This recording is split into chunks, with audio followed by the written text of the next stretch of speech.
श्री हरिवंश महाराज जी बहुत कोशिश करने के बाद भी ईर्ष्या लोभ मोह का त्याग करना बहुत कठिन सा। ये कोशिश से नहीं होते, भजन से होते हैं। जितना आप भजन करें, किसका प्रश्न है, जितना आप भजन करेंगे उतने आप निर्विकार होंगे। यदि नाम जप नहीं करेंगे तो कोशिश से, कोशिश क्या करेगी? हमारे प्रतिकूल वो बोल रहा है, हमारा मन स्वीकार कर रहा है, प्रतिकूल बोल रहा है, हमें जलन होगी, उसको रोक कौन सकता है? अगर भजन हो रहा है तो हमारी बुद्धि काम करेगी कि मेरे किसी पूर्व पाप का प्रायश्चित कराने के लिए भगवान इसको निमित्त बनाए हैं, ये कटुवचन बोलकर मेरे पापों का नाश कर रहा है, इसमें इसका तो कोई दोष है नहीं, हम उसको सह लेते हैं। जब हमारे अंदर विवेक जोरदार होता है तो हम सह लेते हैं, और जब विवेक जोरदार नहीं होता तो हम उसी में डूब जाते हैं। हम या तो उसको गाली देने लगेंगे या उसका बुरा मनाने लगेंगे, हमारा हृदय जलने लगेगा।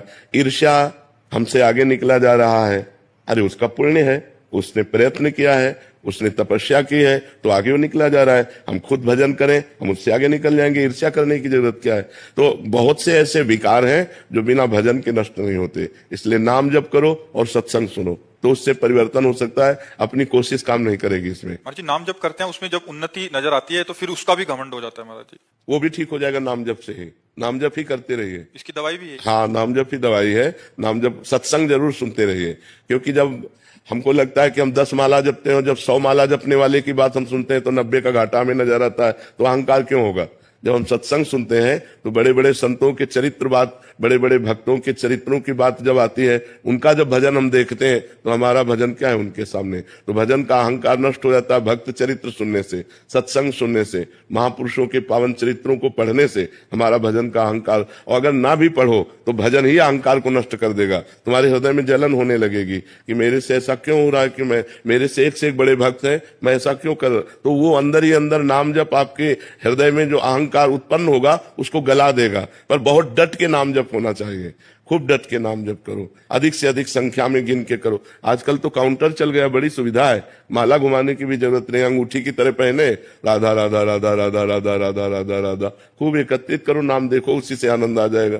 पहले शर्म लगती है ना, माला झोली ऐसे जैसे ऑफिस जाने वाले नए बच्चे से, तो अंगूठी की तरह आता है, उसको पहन लो, कोई जानेगा ही नहीं, अपना धीरे धीरे नाम जप कर रहे हैं, वो अच्छा रहता है नाम जप की संख्या बढ़ाने में। जैसे ये बच्चा पहने तो है, ये अंगूठी की तरह पहले, ये देखो, अब अपना नाम जप चल रहा है, तो इसमें संख्या नोट हो जाती है, तो और उत्साह बढ़ता है कि यार 10,000 नाम हो गए, 20,000 नाम हो गए, कल हमने 25 जपा था, आज हम 30 जपेंगे। तो इससे हमारी नाम में, और ये पक्की बात हमारी, आप मान लो, भाव से, कुभाव से, श्रद्धा से, अश्रद्धा से, जैसे भी नाम जप करोगे आपका परम मंगल होगा। और जहां कोई साथ नहीं देने वाला होगा वहां नाम साथ देगा, पक्का विचार मान ली। यहां कोई प्यार नहीं करता, कोई प्यार नहीं करता।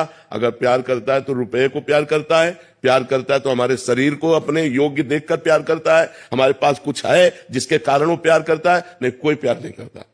तो प्यार कौन करता है? यहां कौन प्यार करता है? सब ड्रामा। तब लगता है कि संसार एक ड्रामा है, तुम्हारे पास रुपया ना हो, तुम्हारा शरीर काम लायक ना हो, तो कोई तुम्हें पूछेगा नहीं। अगर तुम रोकोगे भी ना 2 मिनट की बात कर लो, तो कहेगा हमारे पास समय नहीं बात करने। सत्यता में प्यार कोई नहीं करता। प्यार अगर करने वाले हैं तो एक भगवान है। तो हम इसीलिए कहते हैं नाम जप करो, हर परिस्थिति में वो जगत का मालिक जब तुम्हारा सहयोग देगा तो कोई तुम्हें परास्त नहीं कर पाएगा। यहां तो सब नाटक चल रहा है। जरा सा स्वार्थी के लिए भाई भाई की हत्या कर रहा है, अपनी वासनाओं की पूर्ति के लिए पति पत्नी की हत्या कर रहे, पत्नी पति की हत्या कर। क्या संसार में प्यार है? प्यार तो एक मात्र भगवान से, वही रक्षा करेंगे। नहीं, कोई भरोसा नहीं है कि कौन हमारा है। यहाँ संसार एक ऐसा भयावह दृश्य है कि यहाँ पता ही नहीं लगता कि हमारा है कौन।